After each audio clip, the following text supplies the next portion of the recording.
All right, everybody, welcome back to Shedcast, the shed hunting podcast for all things shed hunting, gear reviews, tips and tactics, interviews, and everything in between in the shed hunting world.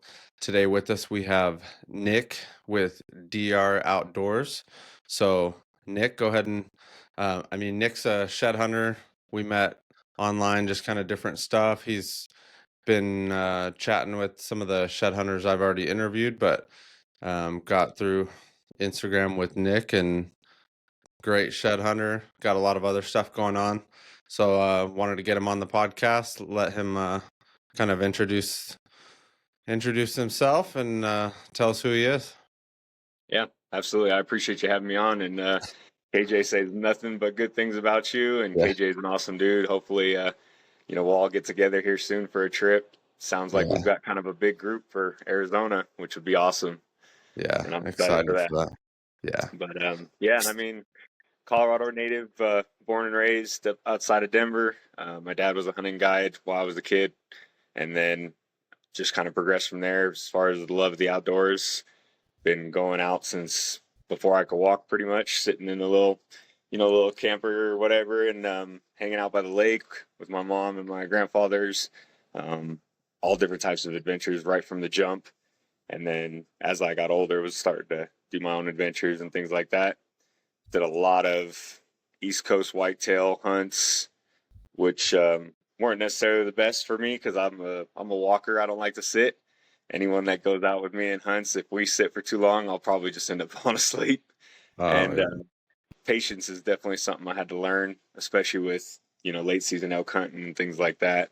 Um, but thankfully, shed hunting, I don't have to worry about that. I just put my one foot in front of the other and try to just make sure I don't fall down over these trees.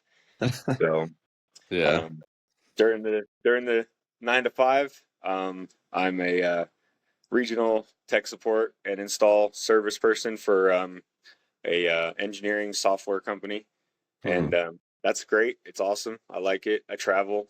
I have to go back down to Texas is our main office hub, and then my states, um, Arizona, Nevada, Utah, Wyoming, Montana, and Colorado.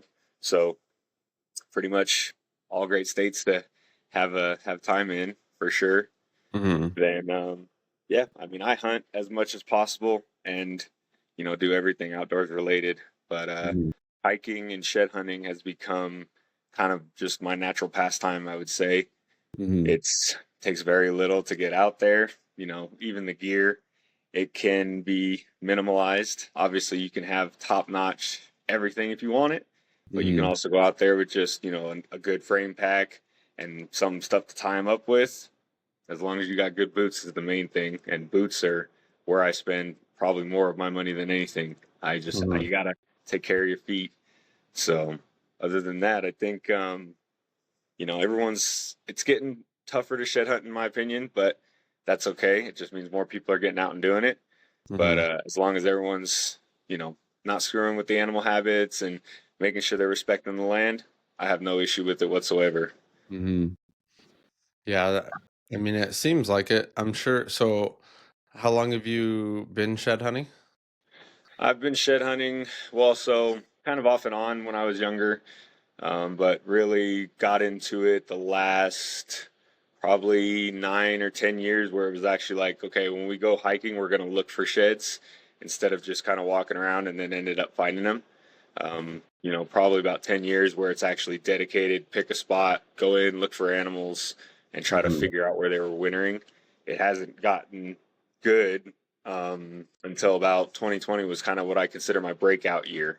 And Hmm. that was insane. There was just hit an area that I had been kind of driving by for a long time. Finally decided to go in there one day, and everything came together exactly how it should. Hmm. Um, have you, so you were kind of saying a little bit like it's kind of changed over the years. Have you noticed like a big change in it, or just like an uptick in people, or just like maybe just because social media has that kind of effect on things, or maybe it feels like that, or you see people out there a lot? Oh no, there's definitely a change, Mhm. especially in Colorado. There's a flood of people that have moved here, and then there's a flood of Mhm. people that are visiting. And Mhm. I don't want to directly relate it just to social media. You Hmm. know, if someone wants to, that's their choice. I think social media is good and bad, just like a lot of people. But Hmm. there's um, there's definitely a flood of people in areas that you used to go to, even outside of shed hunting, that are like, wow, you can't even get in here anymore without someone being on top of you. Hmm. But there's still, I mean, thankfully, Colorado is plenty of public land and deep public land, Hmm. so you can still get away. It just takes a little bit more effort. It takes a little bit more planning to kind of get back there in some of those spots. But I don't think it's a bad thing. Like I said, even though I do see an amount of people, going into a few areas, I've been able to change kind of my view on it and my what I look for, Hmm. and because of that pressure, it's helped me out tremendously. It almost seems sometimes like public land in general too. Sometimes there's like a ton of people out, and it in my like experience too, sometimes not even shed hunting, it's just side by sides and hikers and people running different thing, dirt bikes or whatnot. Not that I have a problem with any of that, because I mean, same thing, it's public land, so it's like everyone has the same right to be there, but it's just like pressure in the public land just from everyone recreating, which is a good thing. I mean, we kind of encourage that, right? Just getting outdoors and stuff. But I've definitely noticed that too. Just a lot more people in general. Sometimes it seems like in Arizona too, we've had tons of people move from like California, it seemed like, Yep. over the last several years, so sometimes where we hunt or shed hunt, sometimes we'll see, I think I've ran into sometimes side by side little trains, like 10, 15 people in it, and they're just kind of doing their thing. But and then sometimes they'll just keep rolling on by, or sometimes they might stop right where you're standing, and like, or not even see you. Sometimes seems like people don't even see us. Like, we can see a lot of things in the hills, when we're looking around, whether it's for antlers or animals. And then I don't know. Sometimes it cracks me up because you see people do things, and then you're like, "What the heck?" I wonder if they even notice. I can see them. Yep. Kind of Yeah. funny. Hunting spots are, OTC units in Colorado are a perfect example of that. Yeah. There's a lot of people that want to get out and get away and just hang out for the weekend. They're not Hmm. actually, worried about, getting into elk country or seeing elk or whatever the case may be. And I know when I took a few guys out on bow season this year, or yeah, this year, good Lord, we're almost at the end of the year. I And know. we watched guys ride by camp, or like even the glassing knob, first thing in the morning, they'd ride by, go all the way to the top. And then within an hour or two, they were riding back down to camp. And Hmm. so I just, even in those moments, you got to kind of chuckle a little bit because I don't have a problem with that. There's nothing wrong with that. If that's what you want to do, you're hanging out with the guys, you're hanging out with your family, whatever the case may be, and it just brings a level of intent you kind of see right off the bat. And that area in particular, we ended up seeing elk every single day. It Hmm. was almost every single morning. As soon as the side by sides would get to a certain point, you could see the elk cross, and it just was pretty awesome for that reason. But it changes how you have to think about things. It changes how you think about you're going into an area, try to find a spot that may not be as traveled, or try to sneak in while they're being loud. There's just so many different variables to take into consideration. Hmm. That definitely is true. And I almost feel like that also applies when it's like shed hunting season too, because some people, depending on how you shed hunt, right? So some people are pushing animals around at the wrong time.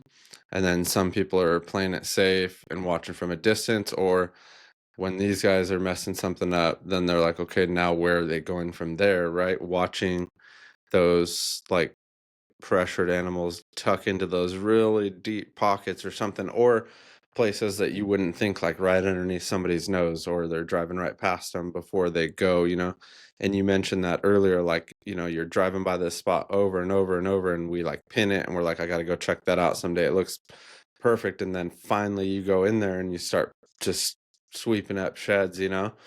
Yeah. So I was going to ask you about that actually. So from the time you started, you said you've been doing it for about 10 years, right? So the time you started till now, what kind of changed, or what things did you learn along the way that you're like kind of saying you had a breakout year and now you're starting to like maybe it just clicked or something like that? Or what things did you put together that now is helping you pick up more sheds? The biggest thing that I use nowadays is the snow line, the wintering line. Mm-hmm. It's different even in Colorado from area to area. But Mm-hmm. a spot in particular that I go to that I found the most success in the first year that we went in there, that I went in there, 2020, I ended up with 16 sets by Wow. myself. I only took Cookie in there. We never ran into another person. I know there were a few other guys in there, but I hadn't known who it was yet. Mm-hmm. Which actually I know that one of the gentlemen now, and he's been a helpful tool in kind of narrowing down which bull is which and where they've been moving and so on and so forth. So that's been great, and I can touch on that in a little bit. But Mm-hmm. yeah, that snow line is going to impact 99% of what you're doing. If it's heavy one year, they're going to change. They may not just drop off of, this high side. They may end up moving down south or, southeast or something like that to get into a pocket of oak brush that people aren't going to see very well from the road. Or maybe it does drop them off to just straight south and they're dropping into a canyon that's always going to stay heated up. There's different phases, I would say, as far as how that winter works and year to year. But Mm-hmm. with us, it's very particular. It's like, that range of, 10-2 as high as 10-6 when winter's not good. Mm-hmm. And then when winter's really good and heavy, they can be down all the way to 9-6. But kind of that base range, I would say for us is 9-8 to 10-2, which people are always like, that's crazy to pick up sheds above 10,000. It's like, well, there's the reason being is because it's got these flatter rolling aspen, areas, and they Mm-hmm. just love it. And those aspen areas are the first thing that hit the sun. They're more southwest facing ridges, Mm-hmm. and they work out perfect. There's a lot of rock piles in there, which, in my opinion, it seems like the rocks heat up a lot better in the winter. Mm-hmm. They're usually one of the first things that stick out of the snow, and I think they retain that heat more, so that's going to help them. And the other thing too is obviously water. If they can still get to water, there's no reason they're going to leave the high country. And Mm-hmm. water's always good over there. There's tons of fresh springs, so it just depends. The worst year we had, or I guess kind of the latest year we've had, was last year actually. And we struggled to figure out where it was because it was like we had a huge break through April where it didn't snow a whole lot. And that's usually right around second week of April is when I noticed that they start shedding elk-wise around here. And then Mm-hmm. all of a sudden, end of April, first week of May, second week of May, and I think we ended up having snow um, into almost the last week of May that actually stuck on the ground. I mean, we had a foot of snow. What was it, May 15th, I think? We had a foot of snow up there at 10,000 feet still. Yeah. It's just, that makes it ridiculously tough. We Mm-hmm. had some bulls we were finding, good bulls up high. And then I found a nice 6 point set that was 96. And that's something, adaptation is really a good key word to have in your pocket. You need to learn to adapt to what they're doing and how they're going to move, and Mm-hmm. it takes a little bit of trial and error to figure that out. Mm-hmm. I think that's definitely true. And then varies from probably state to state and area to area even. I mean, probably several areas within Colorado are different, right? So it Yep. can it can change. And like you mentioned, I feel like yeah, that can change year to year, exactly like you're saying, depending on that what you're getting, the precipitation or the snow and like I mean that's way up there, you know. Do you hunt for um are you just like solely finding elk sheds at that elevation? Or are you finding deer? Or are you finding moose too? Or No moose really in this area, yeah. but a lot of deer. And Mm-hmm. it's interesting too because we found deer sheds up above that, and I'm like, Mm-hmm. granted they shed earlier, so our snow, the snow pack doesn't actually get heavy, until mid March, early March, basically. Mm-hmm. June, or excuse me, January and February are usually our coldest months Mm-hmm. around this part of Colorado, but the snow is not deep yet. You Mm-hmm. can still see some of the grass pockets and things like that. Mm-hmm.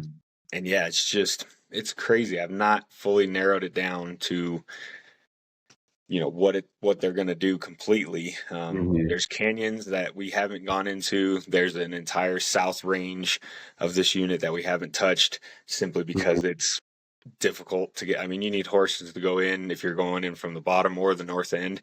And yeah, we did go close to it one day. We actually went and glassed last year. I mean, and it looks prime. It looks exactly like what we're in currently, and Mhm. it's just a lot further south. But if you, like I said, if you go from the north side, it's 7 miles before you hit the first ridge that I would want to work. And if you come Mhm. up from the bottom, it's even further. I haven't even mapped that out because it's just without a horse, it's almost impossible. Yeah. And sometimes that's where they're laying too, where no one wants to go, huh? 100%. You could just tell it looks like elk country. And Yeah. I've talked to Rutten Tynes.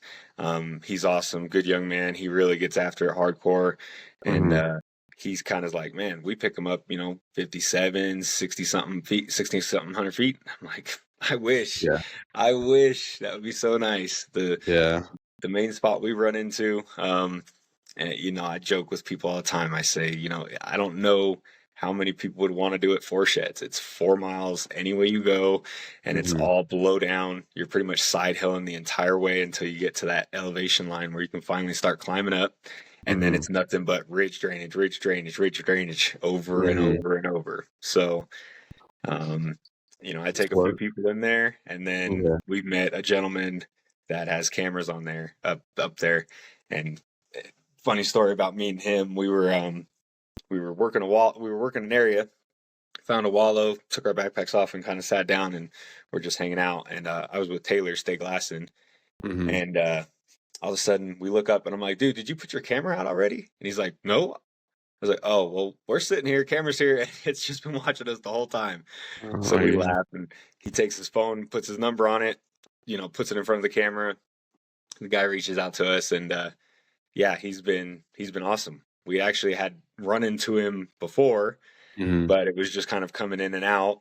And Mhm. now he's become, like I said, he's a huge resource for us, and we're going to be trying to offer that back to him, because we're a little Mhm. bit younger. So when he gets ready to draw this tag, we'll definitely offer the help to go in and pack it out, whatever the case is. And Mhm. yeah, I mean, he's helped me figure out the Palmy bull and where he's been moving, Mhm. which is a bull I specifically have 2 sets off of already. I Mhm. didn't pick him up last year because he had moved way far north for whatever reason and was basically by himself. And this year, watched him from, I think, June 5th was the first picture, and he Mhm. was already dang near finished growing. I mean, he's a monster. Um, and then Mike just sent me pictures of him the other day, and he's by himself. I don't Mhm. know. He's a different breed of bull. That's um yeah, that's crazy. You guys are just sitting there and then you look up and there's already a camera there. Yeah. Yeah. That's pretty well. I think I've definitely done that several times where you're walking and you're just thinking like, man, this is the perfect place, and then look up and there's a camera staring at me. I always do that before I stop to take a pee. I'm like, gotta make sure there's no cameras around. Oh yeah.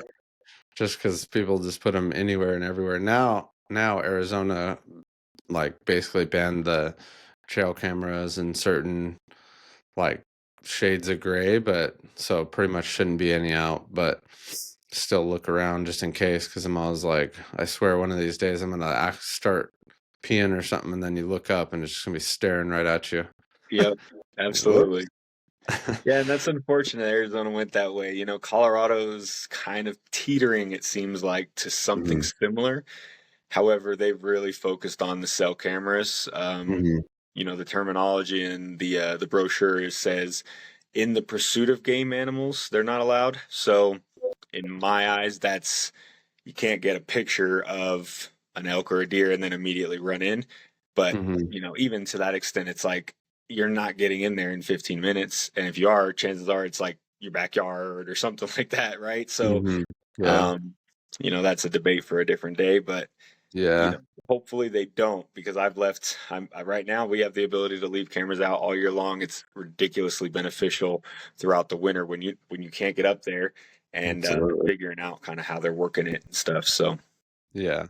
Yeah, winter scouting is a big key when especially when it comes to shed hunting, not only just late season hunting in general, but taking inventory or kind of knowing what's in these places. Or you guys probably have a little more experience too without running trail cams. I mean, you just got to spend more time behind the glass to know what's in certain areas, but I mean that's also nice to have those little camera eyes in the woods and knowing what's there. Or sometimes these predators knowing what's pushing these animals out of those places, because I've had mountain lions on cameras back when I actually could run them here. mm, And I mean, that's a key indication of maybe why there's no age class there, or why there used to be deer or bucks there all these years. And then now all of a sudden there's not, because mhm. there's two toms running around there. So it's, to me, it's a nice, useful tool because some of those, I mean, predators they are what they are. They're so good at hunting and being stealthy that it's hard to really find them all the time. I've glassed them up before. Like, I mean, coyotes, I feel like I glass up all the time, but like mountain lions are a lot more rare for me to pick up on the glass, let alone kind of, or you see a track or two, but it's like you want to know what it is. So I don't know. Right. Definitely a useful tool.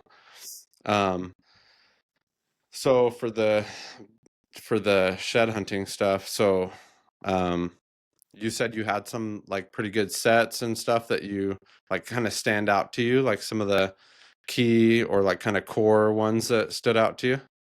Yeah, bulls that we really, I Yeah. wouldn't say focus on, but bulls that, we're watching their growth.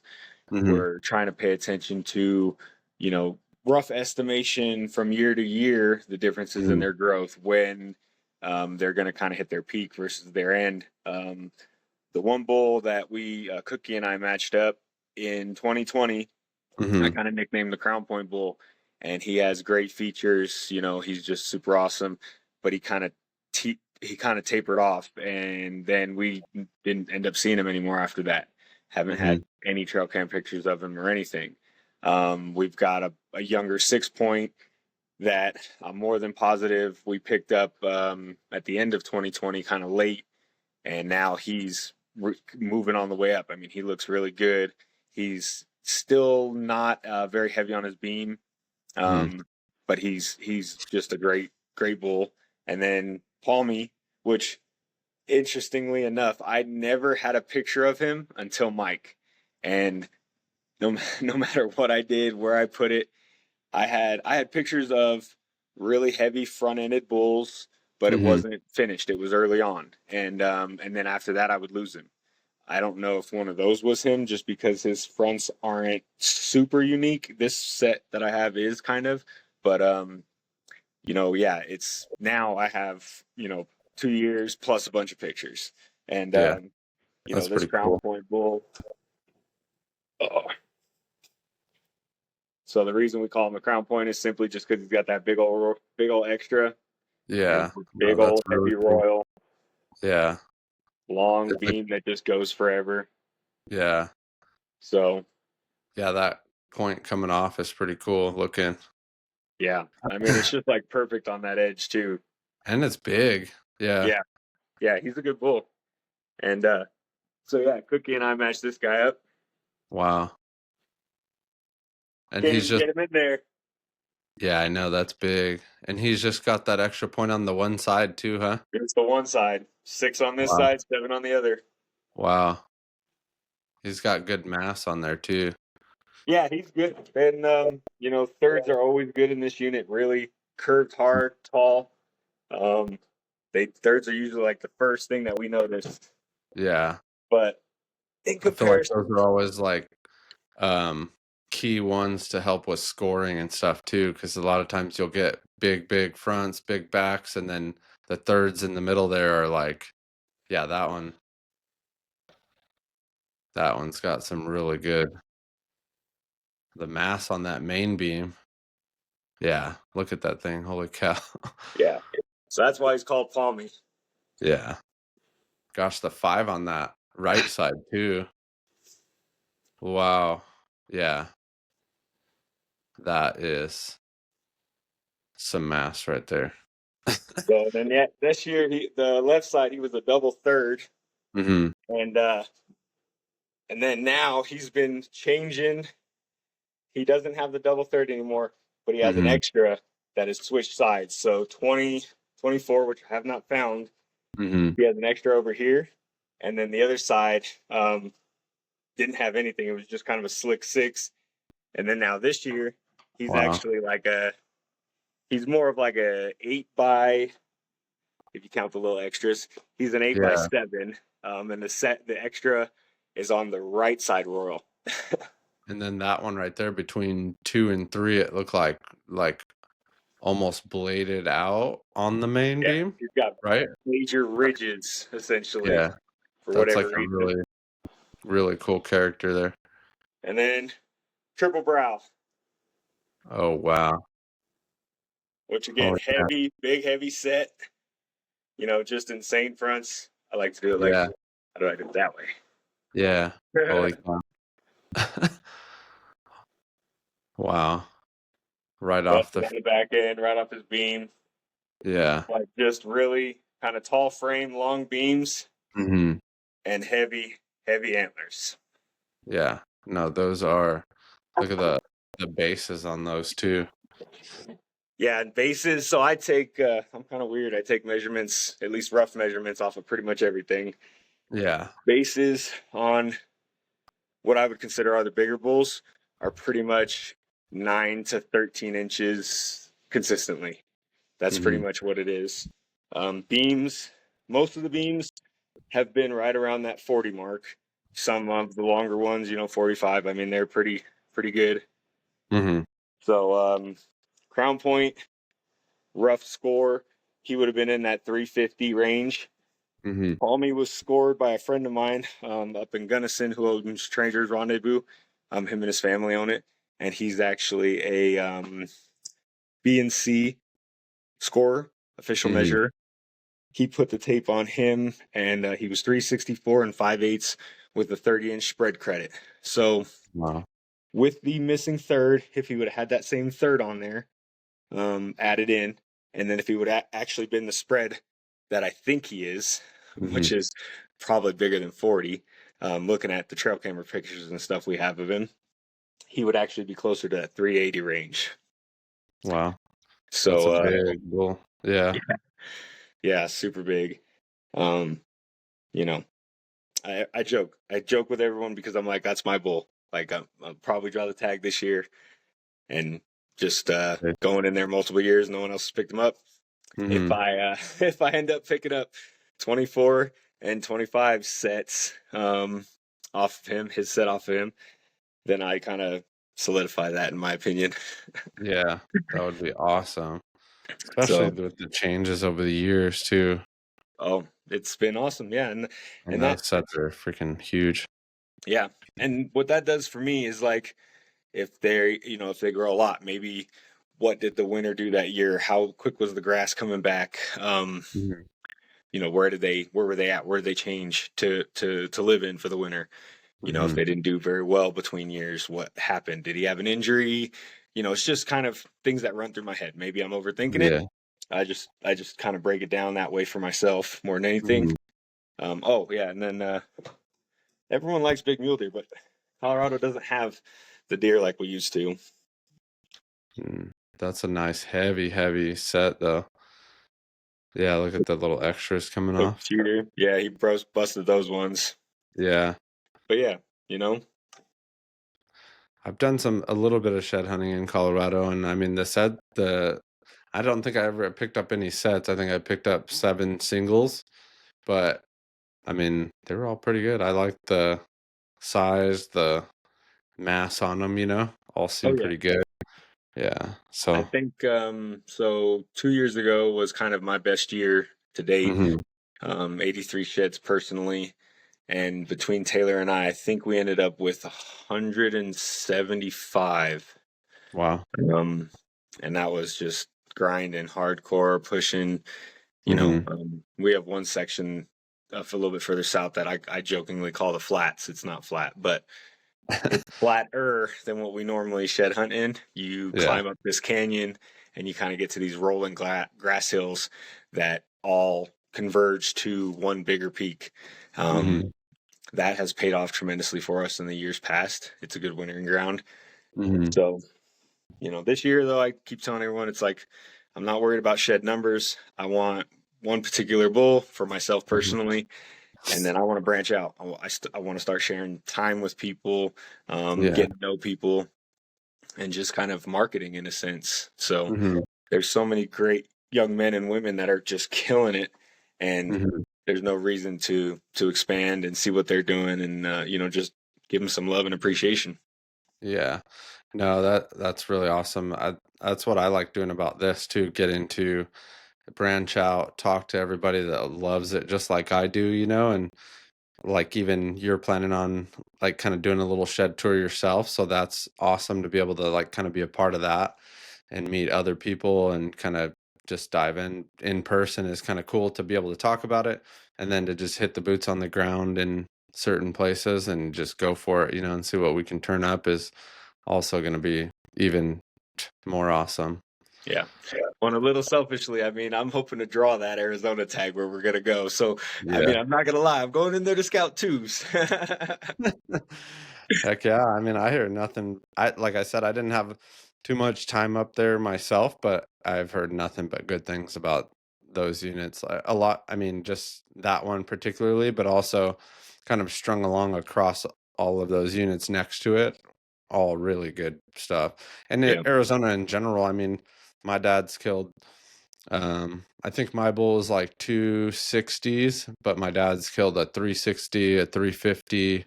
My uncles have killed some 300. So, I mean, there's big bull potential, it seems like, in every unit, like from the top to the mid tier. You know what I mean? Just there's quality. The quality's there. There's no doubt about that, Yeah. which is why you're coming to hunt here for sure.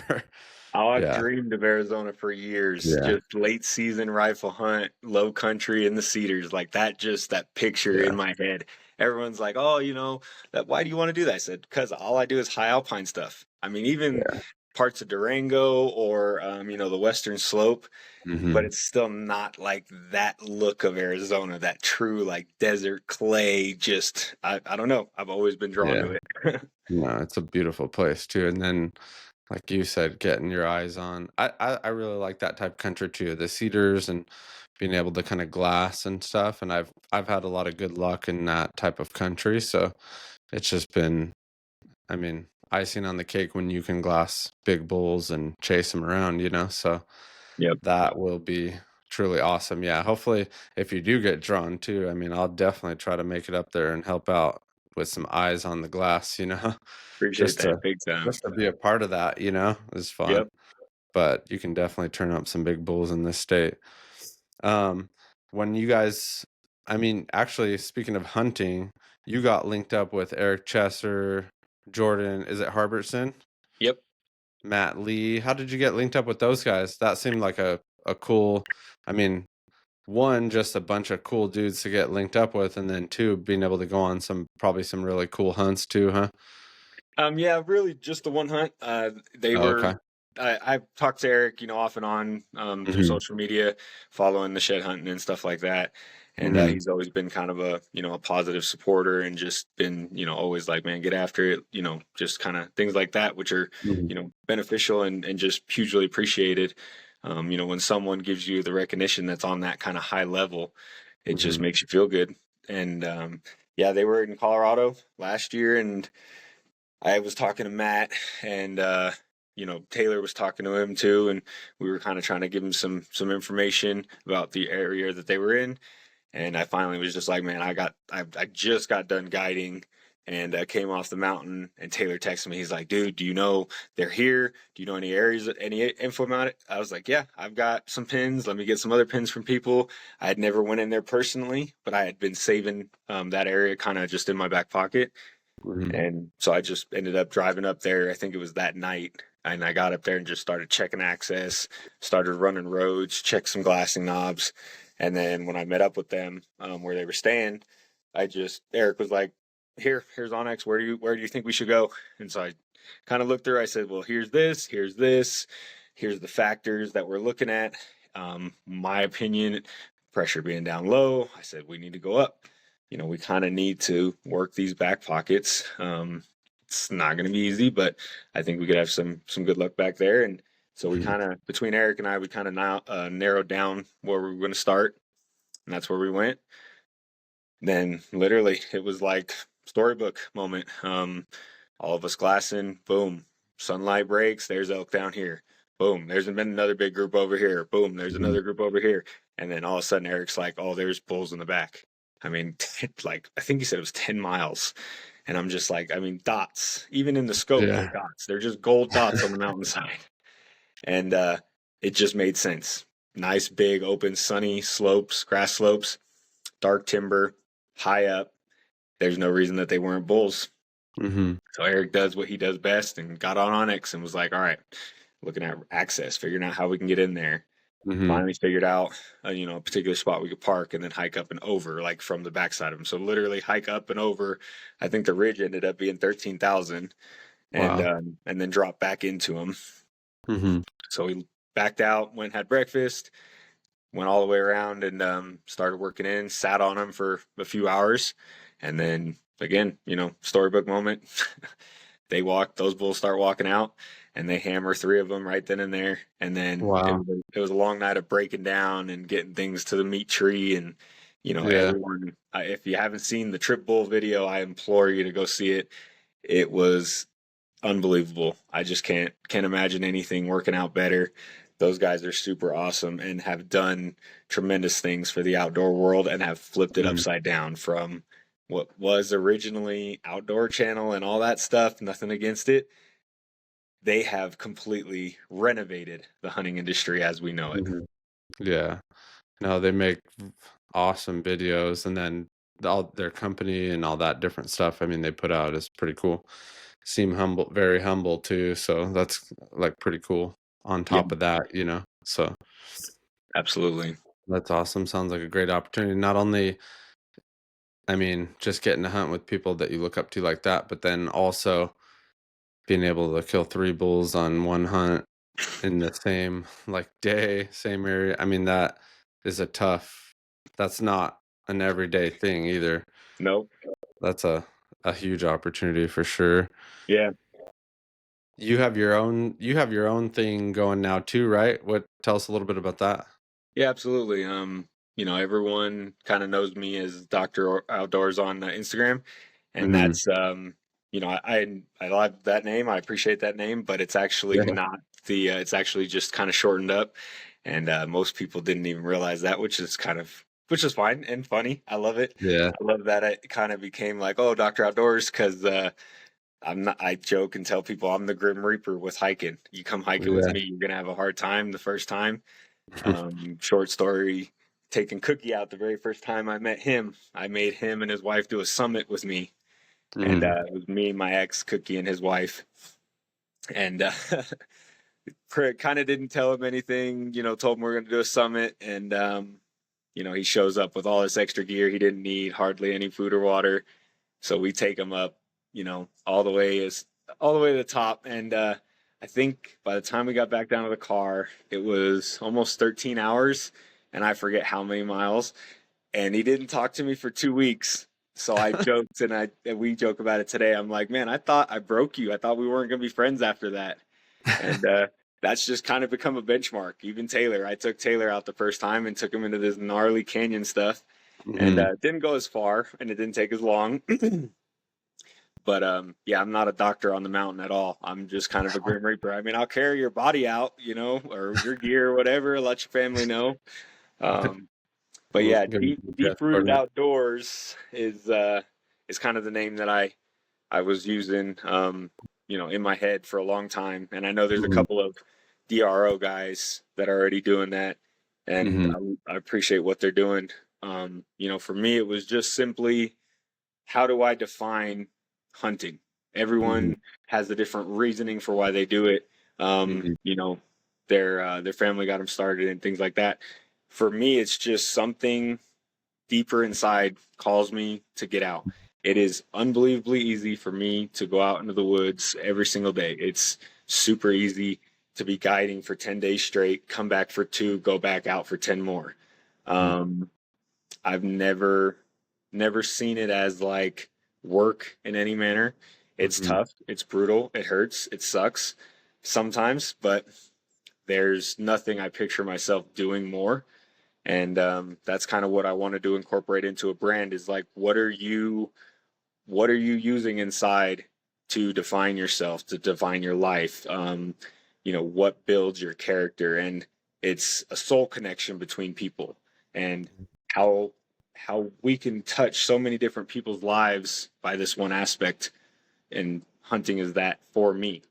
mhm, Guiding people that have never elk hunted, that have never seen Colorado high country, that have never walked it, and that is their first moment seeing an elk or killing an elk or a deer or whatever the case is exactly what I look for every single year. I love taking new people out because mhm, their vibrance lights up differently. mhm. It just brings them back to life almost from the day-to-day grind and putting in work, for jobs that you may not really care about, and you're just looking forward to this 1 week off in September and you just want to hear a bull bugle. Yeah, That is the ultimate goal for me, is just to get more people to experience it. When you get that bellow of a bugle in your chest, I mean, you know what it's like. And yeah, that first time, there's nobody on this planet that will not sit there and shake. yeah. No, that is, I truly agree with that. It does. It just feels like natural when you're out there and you get to enjoy it. Just like you said. I mean, I feel like it truly is deeply rooted. I mean, that's like the perfect explanation for it in our nature to be like that. And like when you look at like, I don't know, I've kind of weird too, I guess, but when you look at like rivers or um like lightning, a lot of those all have similar structures like the veins in our body, like it's all just like It's connected. interconnected, Yeah. 100%, So, man, 100%. And getting connected back to nature is my biggest goal. Getting yeah. out there, sitting and feeling the ground and listening to what I consider the earth breathe. I'm kind of a hippie in that sense, but the mountains, when you're on the mountain for, a long time, 10 days, 11 days, whatever, however long, it moves with you differently. And I say that in a Mhm, manner of you kind of you learn how to stop stumbling over these logs. You kind of figure mhm, out how to work the slopes. You listen for the rivers to find water. You understand hopefully a little bit more of how the wind is working from the morning to the evening. mhm, And yeah, man, it hits your soul differently. And mhm, I implore all people to do it. Go and sit on a mountain for 15 minutes, sit there in complete silence and just mhm, breathe. Just focus mhm. on breathing. It is unbelievably spiritual. Oh yeah. Yeah. I know exactly what you're saying, and that's like, yeah, when you come, why it's easy, like you said, you come off of being out there for 10 days and it's like you want to be out there already. Those are the things like, I think I was just saying this to somebody at work. So I work in the emergency room, and so it's just like total chaos. So when I'm like, when I'm go from like total chaos to just like the total calm, I would refer to, just like being in nature can be chaos itself, but it's also very common to me. Like I've always said, like I don't think I'd take a better nap than when I'm like on a mountainside, just with my feet up, just actually getting rest, you know? Yep. That's I you can take a short nap and feel so refreshed, and I contribute that to just literally being outside in nature where you're supposed to be. So, So, my friends, we have a rule for me is if you don't hear from me an hour after dark, something's wrong. Because yeah. there's been multiple times, Cookie and I have been out turkey hunting, and his son was with us. They left early the afternoon, and I stayed there. Ended up falling asleep, and when I woke up, it was pitch black. Dang. That's just that's how comfortable I am. And this is cat Yeah. country. This is bear country. It doesn't doesn't bother me though. I sleep on rocks. Everyone's like, "Why are you sleeping on that rock? So there's like grass over here." I'm like, "I like the pressure points. You know, it's like Yeah. acupuncture." So I'm definitely a little strange in that sense. Yeah. No, I agree with that. Um, no, that I can't tell you how much sense that makes. It just makes too much sense. I did that recently. I was elk hunting and I had like a little glassing pad, so I like propped a rock up and then the glassing pad right on top of it, and I just crashed out I'm for a telling little you. break, you know. Yeah. And it was like the perfect amount of just no timer, no place to be, just fall asleep and wake up when you wake up, and it could be 5 minutes or 10 minutes, but you just feel like you've slept for an hour, you know. Yep, exactly. But so for I mean that so do you have a website or are you just kind of working off of your DR Outdoors? Instagram is main right now. I just started doing the YouTube stuff just to kind of get some extra traffic. Mm-hmm. I'm building the website currently. Okay. Thankfully, doing the podcast with the Hunt Stealth guy, Ryan. Super awesome Yeah. dude. Appreciate the opportunity for that. Yeah. He offered some help to get the website finished up so I can get things rolling because that's Mm-hmm. not my world at all. Yeah. So I've There's a been lot kind of of self-teaching, or self-learning everything I mm-hmm. possibly can to run this business. Mm-hmm. I was originally partnered with a person I consider my brother, Charles. He is absolutely a great man, and he had started Harnessed Adrenaline originally. Mm-hmm. And after basically 4 years, it just felt right. It felt like the moment for me to kind of push my limits in every way and aspect. And Mm-hmm. because of stepping away with Ryan, with Cookie Monster, I've had to force myself to learn the business side of everything. Mm-hmm. So it's not just about the content creation. It's not just about throwing up shed videos. That's why, again, so much of this year going forward is not going to be about a number of sheds. It Mm-hmm. doesn't matter. I want to connect with people. I want people to understand and feel my energy about deep rooted. And I Mm-hmm. want us to figure out how to help each other as a community. And that's exactly what Hush did. And I want to Yeah. follow in what they did. They branched out and they got hooked up with so many great people. Mm-hmm. And that's what's helped them expand the most. So Mm-hmm. that's what the focus is for 2025. Yeah, and I feel like there's so much out there. I mean, and there's enough for everybody. You know what I mean? Like you were saying, yeah, there's a lot of people out there, but there's also like, new bulls that come up every year and this and that. So it's like there's still plenty out there, and those guys are proof of that when they're picking up hard whites or something. You know what I mean? Like picking up a white shed or a chalk shed doesn't bother me. It's still doing what I love to do out in nature. It doesn't have to be the biggest brown on the mountain, you know? I mean, yeah, we look forward to those, but doing what we love doing is what I look forward to the most. Getting away from like the grind and the traffic in the city, you know what I mean? Like getting out there and I'm sure everyone can agree, just getting out there and doing that, what we love to do, what we should be doing more of, is key. And like you said, sharing that experiences with people is just even better to be able to get with whether it's like-minded people or people who've never done it before and showing them like how good that can be, for your body, mind, and soul, so Yeah. that's what's good too, is just, I mean, kind of helping other people in that aspect. It's healing, like I spend a lot of time doing a lot of my biggest thinking in places like that, or, healing from traumas of life. Oh man. So, And yeah, and I love the dudes I hike with, and we yeah. all kind of get in there and break off. And but there's moments that I just have where I'm like, shut the radio off, or even just add a connection signal distance wise, and Mm-hmm. I'm just like I'm able to work out, you know, nonsense that you hold on to mentally Mm-hmm. that you don't need anymore. Mm-hmm. It's a difficult battle. It's an uphill battle every single time, I go out in the woods, but that's kind of how I end up walking, 12, 13 miles in a day because I'm just so in here.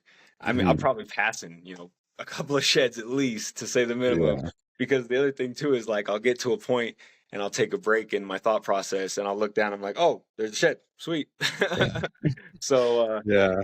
it is beyond. It's so healing, and you Mhm. just have to find what it is that you're struggling with, and Mhm. that's what I try to offer people all the time. I'm not any therapist or anything like that. I Mhm. know what I have had to work through in my life, and in my opinion, that's always going to be something that I use as a tool. It's fire Mhm. now to Yeah, continue creating the person that I want to finish being. So absolutely. um yeah, if anyone wants to reach out, if you want some tips and tricks, I'm not going to send you a pin that's going to be like, here's 100 sheds.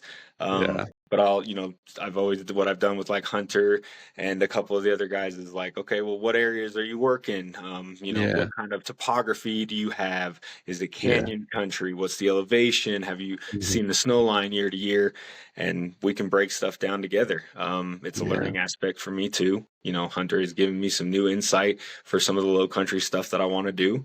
And Mhm. there's different ways. Like I just, going onto Facebook and being like, oh, I ended up getting a bull tag and where should I go? It's like I can't stress enough. No one's gonna really appreciate that too much. If you're more Yeah. of, hey, I have this. The other thing too is I don't like naming units. That's just me personally. But Yeah. if you're like, okay, I got a bull tag, here's what it looks like. Elevation is gonna be this. Yeah. Pressure usually is this. Then at least for me personally, I'm definitely more inclined to get on there and be like, hey, here's this, this, and this. Yeah. Um, but just outright being like, oh, check this drainage, start at this trailhead, Yeah. you're not going to get that from me. But like I No. said, anyone wants to get out, I'm always willing to get out with new people.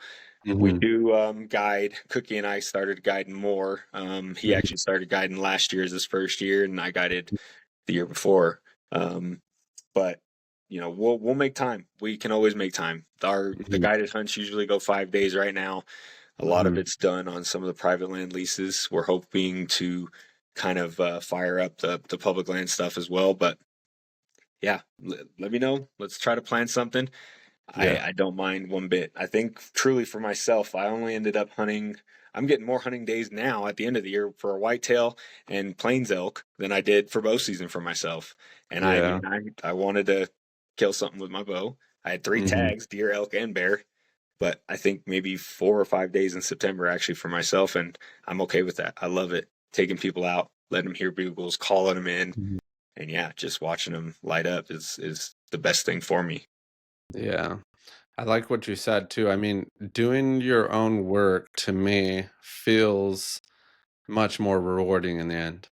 Like if someone gives you a GPS pin to a shed, I don't know if that feels the same to when you've hiked your butt off, you've or you picked your own spot or you did this. Not that there's anything wrong with that, right? Some people maybe need that so they can figure out how to go from there. But I just feel like, in my sense, like you kind of mentioned, the fire burning in here for me is in the work, because a lot of my friends make fun of me too. Like I'm just moving. Like I like to move. I like to keep going. That's why I naturally gravitated to shed hunting because it's like I can't sit still in one spot. Or when I'm back here, doing the grind and doing work and stuff, I want to be out there, and then when I'm out there, I want to cover everything, You Yeah, can't, but that's what I want to do, right. So We're that's gonna get what along, bro. I'm telling you that right now. We are yeah. gonna get along perfectly well. Yeah, so I'm like you said, I mean, I'm perfectly fine with walking tons of miles in a day because that's just what I like to do, Um, so one thing I ask a lot of people though on is we've kind of covered some little different tips and stuff you had along the way, and you kind of just mentioned it. But if you can give advice to say a novice shed hunter or someone brand new to it, what would you say? Like maybe the top two or top three things? I know you kind of already mentioned earlier. We were talking a little bit about it, but if you were to give like a top two or top three, what would you say? Like tip wise? Yeah. Well, wintering line is number one for me. If you're in Mhm. Arizona, obviously that's not going to help. If you're in New Mexico, that may not help. Nevada, obviously, Mhm. but um, for Colorado, for Wyoming, Montana, probably Utah, probably winter line matters. And then obviously what resources do they need the most? Food and water. Mhm. Those are going to be where they are regardless, Mhm. no matter what. So, you know, that's what I would say personally. I mean, Arizona, you would Mhm. know, it's like water is a pretty good Pretty resource big that they're going to resource. need. Now, I know they Yeah. kind of do stock tank thing and stuff like that. Mhm. Um, but, you And know, one stock tank might not be the same as another, or even like a natural water source. You may have a huge stock tank, but then a tiny little water source, and they might beat the crap out of that, mhm, because of where it's at, or what the proximity of feed, just like you said. So yeah. Yeah, I mean, that's important. it. What do they want? What do Mhm. bulls, what do elk in general want? What do deer want? Mhm. Um, you know, there's a lot to be learned in that, Mhm. truly. So Yeah. getting back to what's natural as much as possible will help you tremendously. Yeah. I feel like the basics, yeah, not getting too complicated. I mean, it can be tough and it can be complicated. That's where the work lies, right? Yeah. But it can also be that simple of just slowing down. And I mean, these guys like feed, water, cover, security, so Yeah. that's pretty, yeah, like you said, that's pretty good. Um, I forgot what I was just gonna say. Oh, snow line wise, just a plug-in for that. I don't know the exact one. I'd have to relook at my pins, but I've picked elk sheds down as low as, like, I want to say 4,000 feet. So, I'm so, gonna be running through that country, bro. yeah. So I mean, so it's like, and that's just depending on the area, right? Yep, Like, we have 100%. areas that are really high, really steep, crazy, rocky, Canyon, mountainous yep. country, and then we have some of that cedar ground that's, I mean, you can cover more miles in, right? So, Yeah. it just depends where my biggest, like, kind of golden rule is always like whether it's hunting or shed hunting, is like you can't hunt them or shed hunt where you want them to be all the time. It's just where they're at, right? Right. So whatever any of those factors push them. In your case, snow lines could push them. So then where are they at now? And or pressure or predators or the terrain. I mean, just kind of wherever they're at. So that, and it's up to us to figure that out, right? Hmm. They're gonna do what they're gonna do. They're wild animals, so. Yep. But um I know you got to get off here soon, so how can everyone just plug in where everyone can follow along with you, and then we'll go from there. We'll wrap it up. Yeah, man. I appreciate your time very much, truly. Yeah. Like I said, KJ had nothing but great things to say about you. Yeah. So definitely go follow. Instagram is going to be the main. Go follow Dr.Outdoors719. I appreciate Mhm. that. Throw me a shout out. Let me know what you think. Check out the content. And if you're in Colorado, you want to do something, let's try to figure something out. Let's get some Mhm. stuff on the books. My season's open for right now, but it usually fills up quick just because we travel, we do a lot of things. And then Mhm. I will let everyone know once we have the website up. Also, we will be having a giveaway going on after the holidays. After everyone settles in and things like that. I got 2 hats that'll be going out. These were Mhm. made by Snag Custom. Nate over there is taking really good care of us. He's Mhm. going to handle all of the sales and things like that. So I'll establish orders, send it to him, and every single dime is made off of these will go to him eventually. That's Mhm. all his. We're not worried about the money. We don't want to transfer hands a bunch of times. Um, so yeah, Snag It Custom. We'll have 2 hats and 2 bottles or tubs. I call them tubs because they're pretty dang big. Of Mhm. the Revenge from Black Flag. That is, Mhm. Jordan's new label. He is awesome. I will continue to support him over and Mhm. over and over. I believe in what he's doing, and frankly, it's some of the best refuel on the mountain. That's Mhm. as simple as it gets. It's got clarity for your mental focus. And it just tastes great. He's got some great flavors right now, and I know that they're going to get more going as well. So if you know anything about Mountain Ops and what he did with them, him and his brother did with them, you Mhm. will know that Black Flag is going to be just as good, if not better. So Yeah. I really like Mountain Ops and Black Flag too. I like those yeah, I like those brands for yeah, sure. absolutely. So yeah, I'll post after the holidays. I'll post a giveaway video, and then Mhm. I'll announce 2 winners. So Awesome. Yeah. Um, I mean, yeah, we'll wrap it up there. I appreciate everybody listening. Follow along Dr. Outdoors and then Shedcast. Follow along Spotify, Apple Podcasts, or YouTube. We got some stuff in the works there, and then everyone will be kind of looking out for your new stuff coming down the pipeline there. And thanks again, everybody, for listening. I'm gonna